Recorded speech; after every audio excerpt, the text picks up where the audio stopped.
Assalamualaikum warahmatullahi wabarakatuh. Alhamdulillahirabbil alamin wa bihi nasta'inu ala nabiyina wa ala alihi washabihi ajmain. Salam sejahtera bagi kita semua. Alhamdulillah, nama budaya, salam kebajikan. Yang kami hormati Dewan Juri Competition of Animal Science 2025. Perkenalkan, saya Waisal Setiawan, PT 92325. Tidak lupa juga kepada rekan saya Minan Rahman, PT 923007, Program Studi Peternakan Universitas Nahdlatul Ulama Kebumen.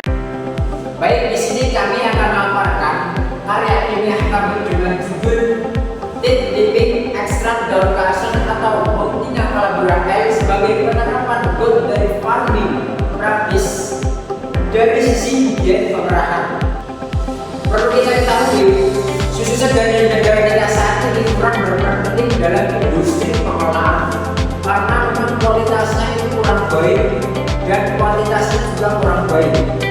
Tetapi dalam penelitian ini bertujuan mengetahui pemanfaatan daun kasang yang memiliki tiga kandungan. Yang pertama ada saponin, kemudian ada flavonoid, dan yang ketiga ada tannin.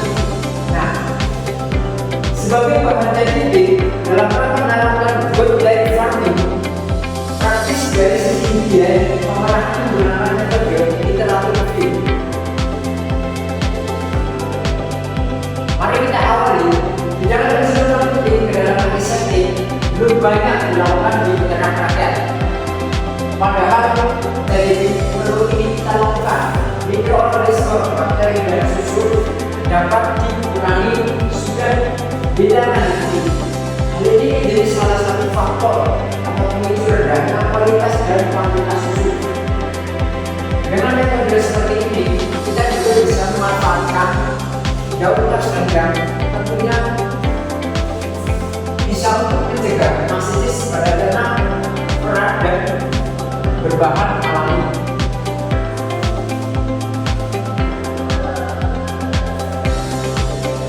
Baik, kita lanjutkan. Di dalam region pustaka ini ada 3 poin. Yang pertama itu adalah definisi, kemudian ada penyebab, dan yang ketiga itu ada dampaknya. Masitis merupakan peradangan ambing yang berlangsung akut subakut dengan ditandai kenaikan sel susu dan perubahan fisik.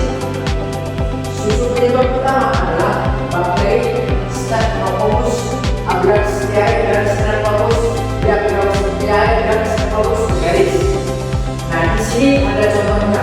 Ini merupakan ambing yang terkena penyakit masitis atau terkena bakteri dari ketiga mutalisasi kita. Untuk dampak dari masitis itu berdampak dalam produksi dan kualitas susu yang dihasilkan, sehingga mempengaruhi tingkat pendapatan ternak karena adanya mikroorganisme patogen dan kualitas yang terinfeksi.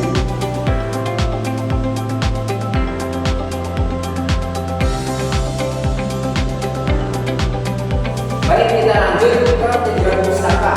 Di sini ada 2 poin. Yang pertama ada kandungan daun kasang, dan yang kedua ada efektivitas daun kasang. Tadi saya sudah menjelaskan.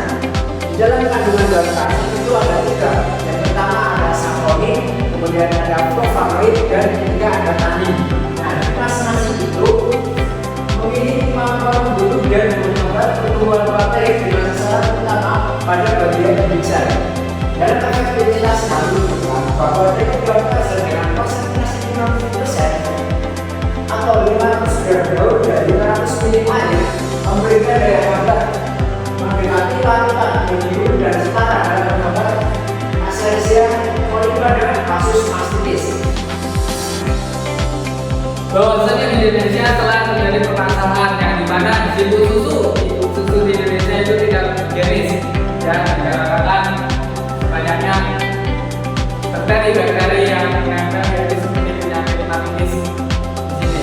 Dan dalam penelitian ini menggunakan 2 metode, yang dimana yang pertama metode jenis penelitian dan yang kedua yaitu tahap penelitian.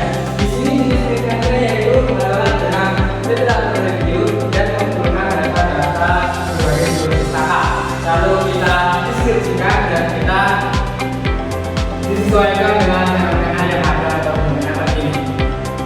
Lalu metode penelitian yang kedua yaitu langkah-langkah penelitian, yang dimana di sini memilih masalah yang tinggi dalam menjadi pemerahan, perubahan dan pembahasan masalah kehidupan rutin dengan ekstrak daun kasar, lalu pengenalan teknik pengumpulan pustaka, analisis pustaka, dan menarik kesimpulan. Baik, setelah kita melakukan beberapa metode penelitian yang kita dapat, bahwasanya kita dapat mengajukan sebuah pembahasan yang dimana dapat kandungan senyawa yang ada di dalam daun kasar.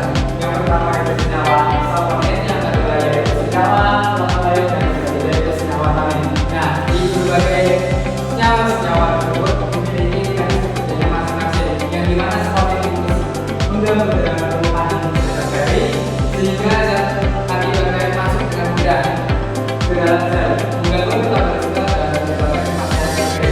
Lalu yang kedua yaitu senyawa alkaloid, yang dimana di sini bersifat disinfektan dan bekerja dengan mendehidrasi protein bakteri, menyebabkan aktivitas metabolisme sel bakteri berhenti karena semua aktivitas metabolisme dikatalis oleh enzim yang merupakan protein. Lalu senyawa yang ketiga yaitu senyawa tanin, yang dimana di sini senyawa tanin menghambat aktivitas enzim protase, menghambat enzim transfer sel bakteri, dan mengeruk di sel bakteri sehingga membantu penyelesaian sel dan menghambat pertumbuhan bakteri.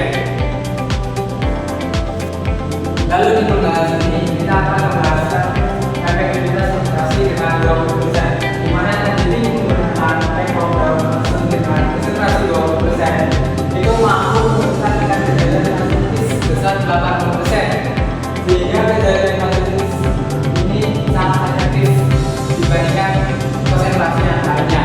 Nah, maka kualitas susu dalam terapan ini yaitu dapat menurunkan jumlah bakteri dalam susu dan menurunkan spasial bakteri atau California lastis test, sehingga memperbaiki kualitas susu dan meningkatkan produksi. Nah, dalam tentang ini bahwasanya kami simpulkan terjadi ekstra daun kasar dengan konsentrasi 20% terbukti efektif meningkatkan kualitas dan kuantitas susu melalui kemampuan flavonoid, sulfonet, dan tanin dalam menghambat dan membunuh bakteri pada kambing dan kulit. Baik, demikian pemaparan karya ilmiah dari kami. Terima kasih kepada dewan juri yang telah melihat, telah mendengar, dan telah menikmati. Salah kata dari kami mohon maaf setulus-tulusnya karena kebenaran hanya milik yang kuasa. Allahumma fiqh